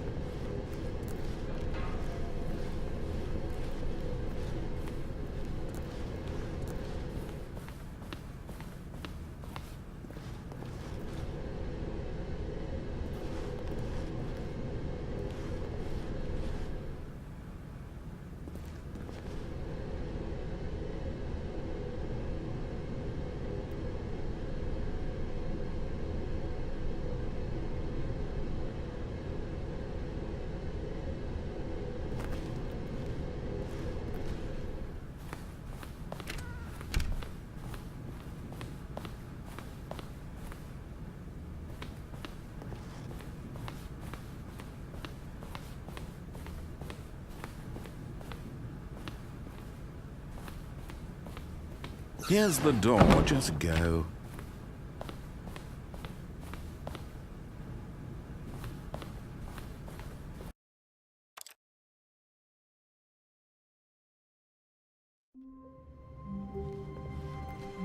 All of his co-workers were...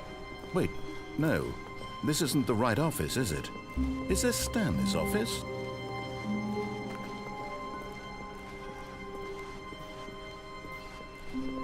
When When Stanley came to a set of 2 open doors, he entered the door on his left.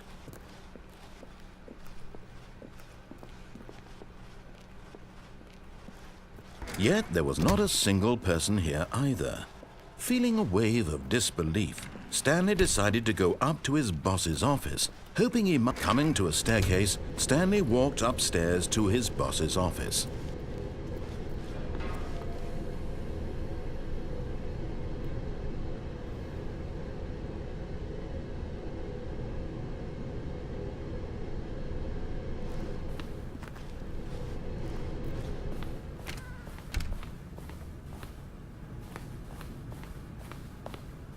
Here's the door.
All of his co-workers were gone.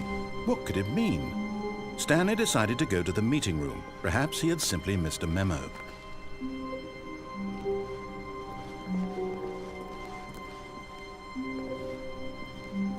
No matter how hard Stanley looked, he couldn't find a trace of his co-workers.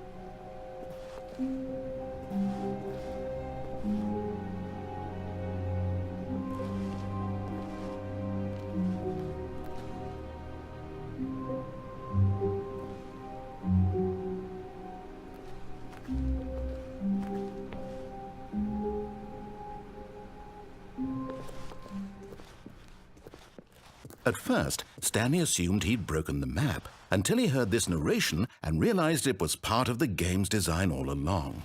He then praised the game for its insightful and witty commentary into the nature of video game structure and its examination of structural narrative tropes.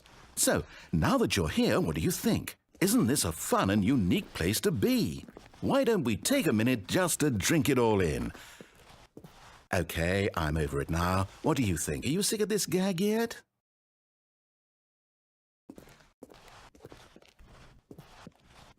Ah, then in that case we'll continue.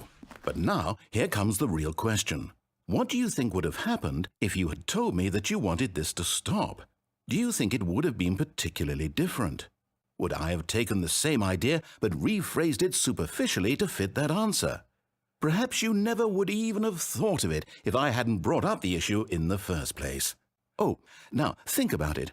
Will it be worth it for you to restart and then come back here just to do the other option?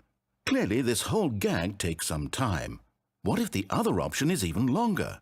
How long will you spend in total just to have heard all the narration? Oh, and this is rich. Perhaps you've just played the other option, and now you've come to see what happens in this one. So, what do you think? Which choice was the better one?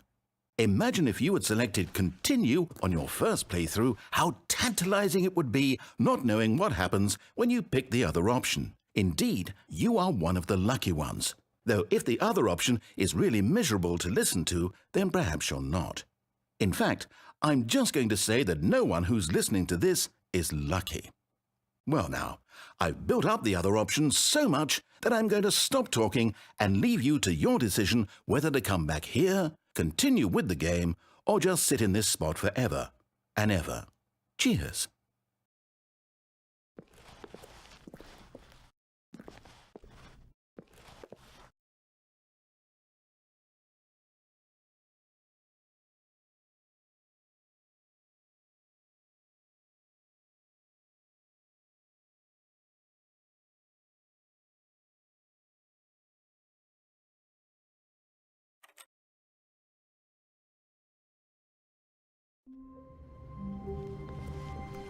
All of his co-workers were gone. What could it mean? Stanley decided to go to the meeting room. Perhaps he had simply missed a memo. No matter how hard Stanley looked, he couldn't find a trace of his co-workers. At first, Stanley assumed he'd broken the map until he heard this narration and realized it was part of the game's design all along. He then praised the game for its insightful and witty commentary into the nature of video game structure and its examination of structural narrative tropes. So, now that you're here, what do you think? Isn't this a fun and unique place to be? Why don't we take a minute just to drink it all in? Okay, I'm over it now. What do you think? Are you sick of this gag yet? Well, I don't know how to say this politely, but you could literally just hit escape and restart the game any old time you want, like right now. You could have done it just then. Now would also be an appropriate time to quit. Any of these points and so many, many more, all of them are appropriate. I'm enjoying what seems to be an internal conflict going on where you are literally unable to act on your own desires to restart the game. So, just to push the envelope, I'm going to try and make this as miserable as possible and see how long you can maintain. There once was a man named Stanley, who people considered so manly. But the truth must be told, he was not very old and was quite particularly gangly. What Stanley liked most was buttons. He pushed them like some kind of glutton. He did it all day in a meaningful way, but his brain had long ceased to function. Which is why he is in this parable and lives an existence quite terrible. And if you are not strong and keep playing along, you too will become quite unbearable. Yes. You too will become quite unbearable.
Stanley decided to go to the meeting room to check on his co-workers. He never functioned well by himself and constantly needed support and guidance from others, so the thought of total solitude was terrifying to him.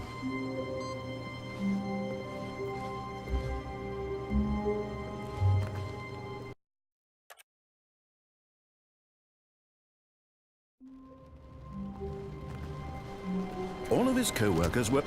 Wait, no. This isn't the right office, is it? Is this Stanley's office?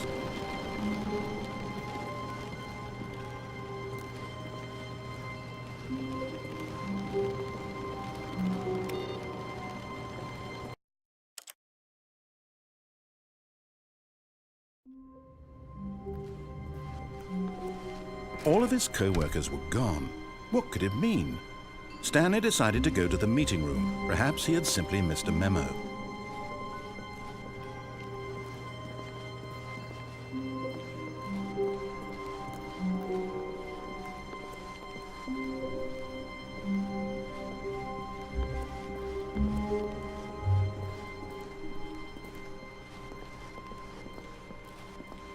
When Stanley came to a set of 2 open doors, he entered the door on his left.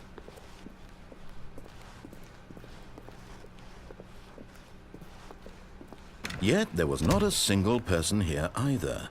Feeling a wave of disbelief, Stanley decided to go up to his boss's office, hoping he might find an... Coming to a staircase, Stanley walked upstairs to his boss's office.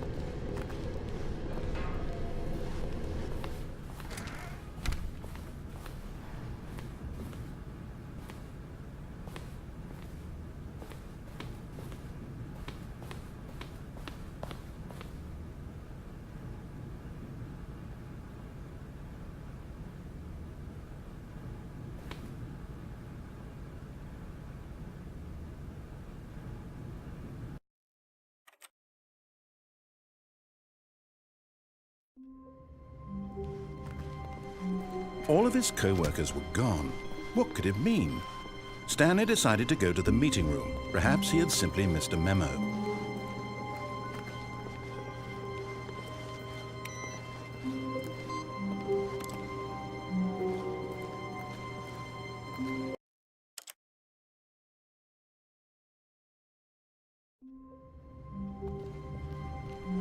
All of his co-workers were gone.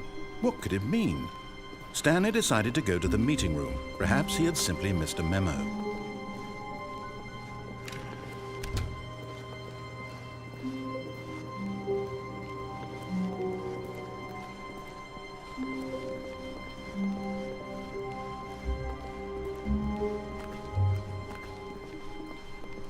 When Stanley came to a set of 2 open doors, he entered the door on his left.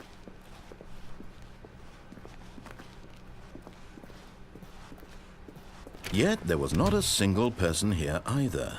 Feeling a wave of disbelief, Stanley decided to go up to his boss's office. Hoping he might find an answer. Coming to a staircase, Stanley walked upstairs to his boss's office.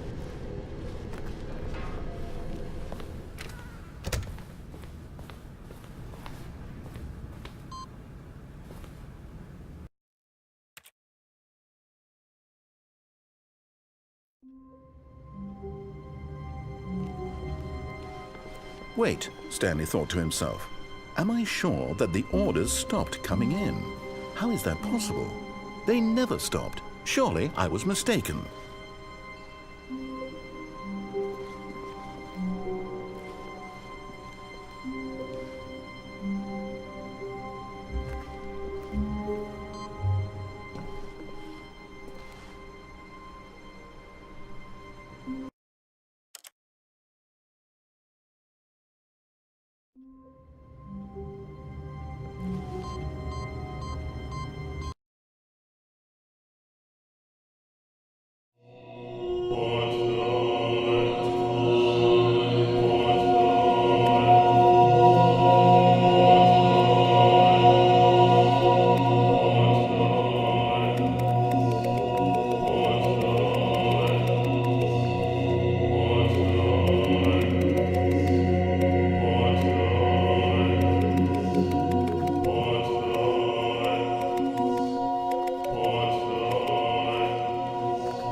All of his co-workers were gone. What could it mean? Stanley decided to go to the meeting room. Perhaps he had simply missed a memo.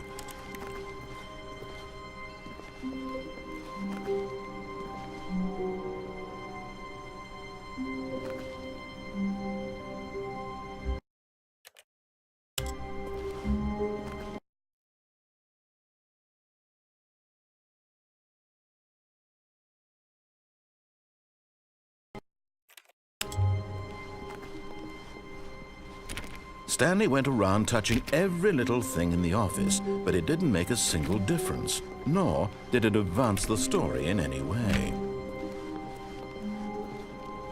When Stanley came to a set of 2 open doors, he entered the door on his left.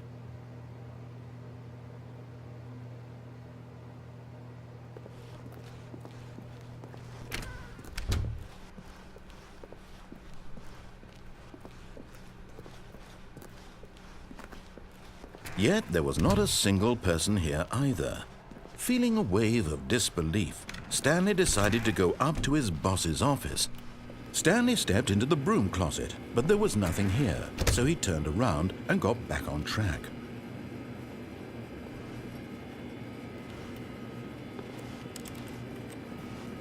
There was nothing here. No choice to make, no path to follow, just an empty broom closet. No reason to still be here.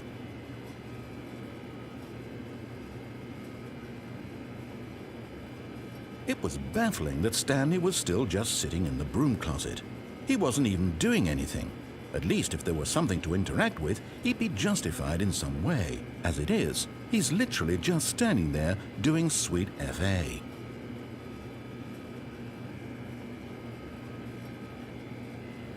Are you really still in the broom closet?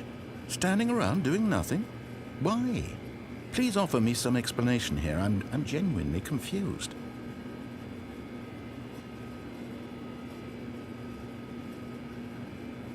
You do realize there's no choice or anything in here, right? If I'd said Stanley walked past the broom closet, at least you would have had a reason for exploring it to find out. But it didn't even occur to me because literally this closet is of absolutely no significance to the story whatsoever. I never would have thought to mention it.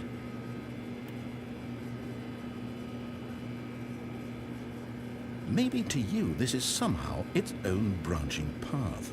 Maybe when you go talk about this with your friends, you'll say, "Oh, did you get the broom closet ending? The broom closet ending was my favorite." I hope your friends find this concerning.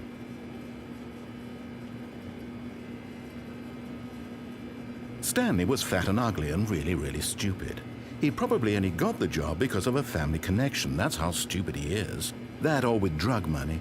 Also, Stanley is addicted to drugs and hookers. Well, I've come to a very definite conclusion about what's going on right now. You're dead.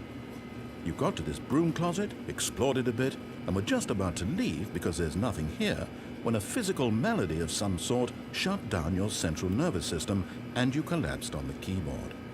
Well, in a situation like this, the responsible thing is to alert someone nearby so as to ensure that your body is taken care of before it begins to decompose. Hello? Anyone who happens to be nearby? The person at this computer is dead. He or she has fallen prey to any number of your countless human physiological vulnerabilities.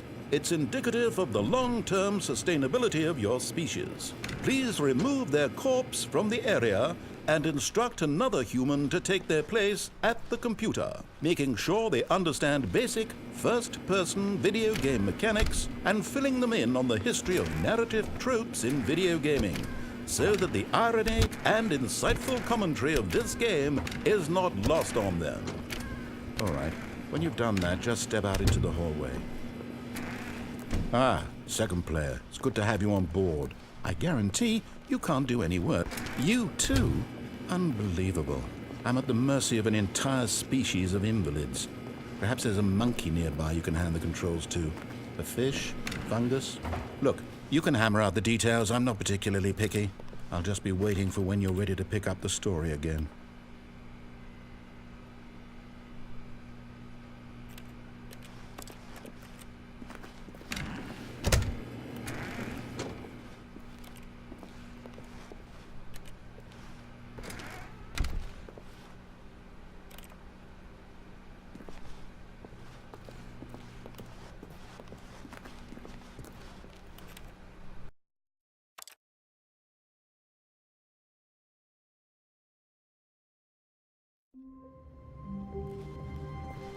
Stanley decided to go to the meeting. Oh, please. Are you really just doing this for the achievement? Click a door 5 times. Is that all that you think an achievement is worth? No. I can't just give these merits away for such little effort. A measly 5 clicks. Now, suppose you were to click the door 20 times. I would say that's the kind of effort that warrants recognition.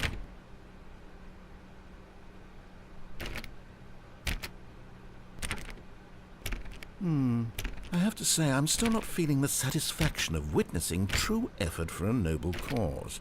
Perhaps 50 clicks will do it. Yes, almost certainly 50 clicks.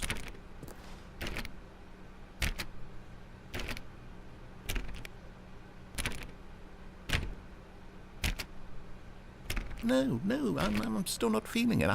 I want this achievement to have meant something. It has to be a true reward for valiant effort. I want to see some hustle, Stanley. I want to see commitment, a willingness to go all the way, no matter what the cost.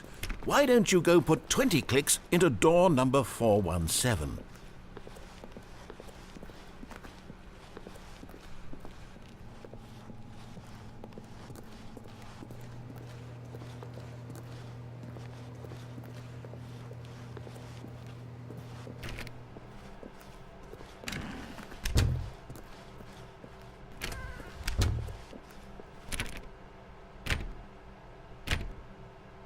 Oh, great. Now, go click a few times on door 437.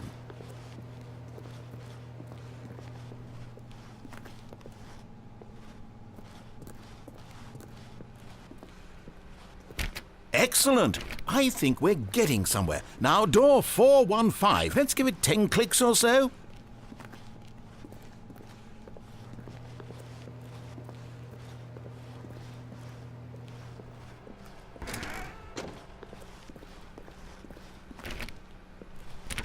Now, back to door number 437.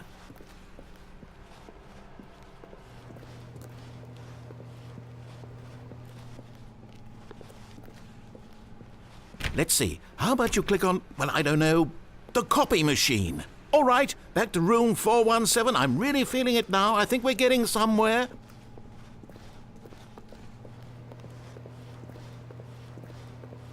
Okay, now go climb on employee 419's desk.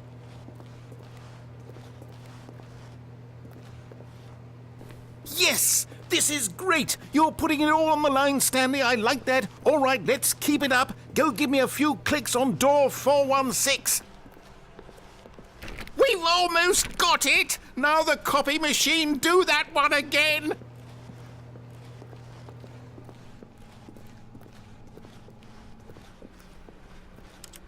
Finish it off, Stanley! 5 clicks on door 4. Yes! We did it!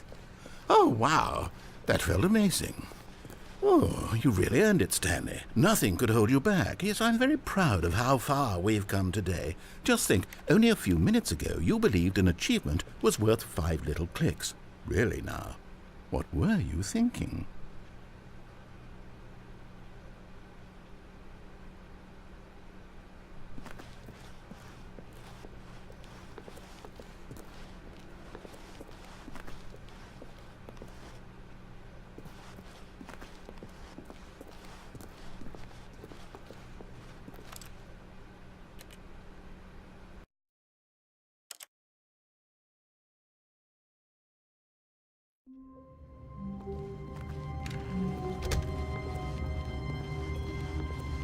When Stanley came to a set of 2 open doors, he entered the door on his left.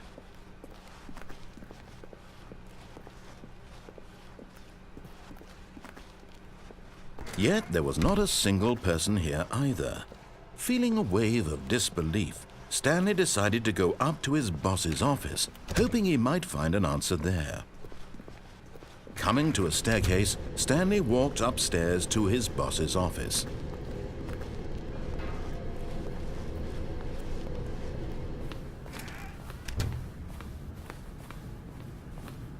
Here's the door, just go.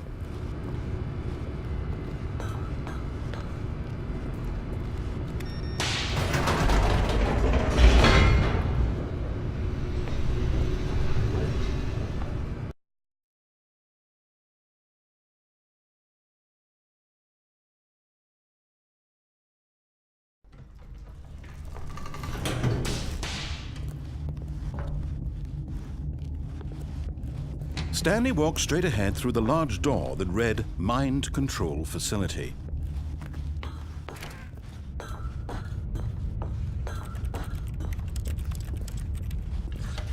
The lights rose on an enormous room packed with television screens. What horrible secret did this place hold? Stanley thought to himself. Did he have the strength to find out?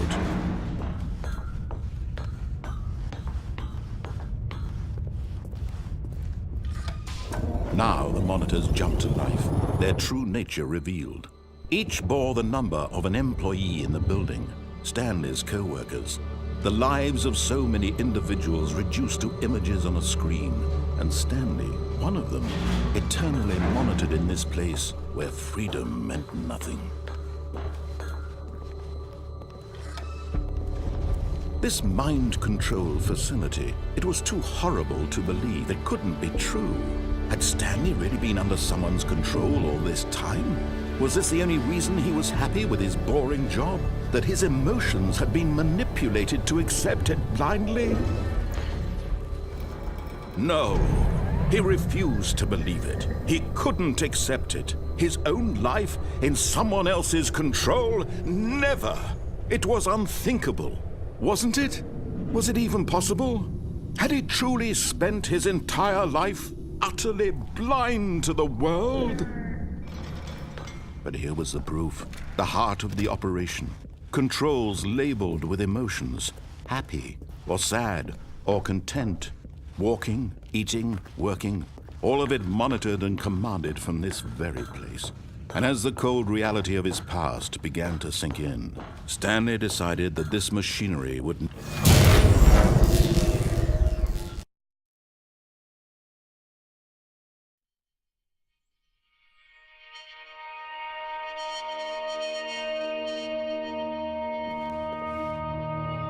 blackness and a rising chill of uncertainty. Was it over? Yes! He had won! He had defeated the machine, unshackled himself from someone else's command. Freedom was mere moments away. And yet, even as the immense door slowly opened, Stanley reflected on how many puzzles still lay unsolved. Where had his co-workers gone? How had he been freed from the machine's grasp? What other mysteries did this strange building hold? But as sunlight streamed into the chamber, he realized none of this mattered to him, for it was not knowledge or even power that he had been seeking, but happiness. Perhaps his goal had not been to understand, but to let go. No longer would anyone tell him where to go, what to do, or how to feel. Whatever life he lives, it will be his. And that was all he needed to know. It was perhaps the only thing worth knowing. Stanley stepped through the open door. Stanley felt the cool breeze upon his skin, the feeling of liberation, the immense possibility of the new path before him. This was exactly the way, right now, that things were meant to happen. And Stanley was happy.